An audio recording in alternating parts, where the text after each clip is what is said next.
তোমরা তোমাদের মুখ পূর্ব দিকে ফেরাও বা পশ্চিম দিকে ফেরাও, এতে কিন্তু কোনোই কল্যাণ নিহিত নেই।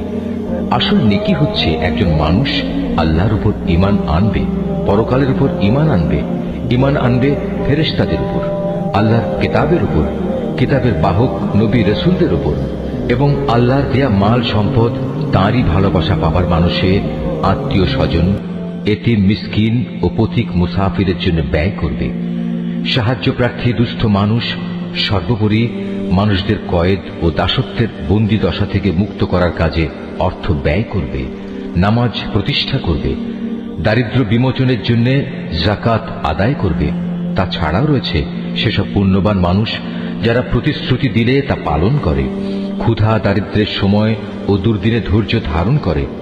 মূলত এরাই হচ্ছে সত্যবাদী এবং এরাই হচ্ছে প্রকৃত আল্লাহভীরু মানুষ।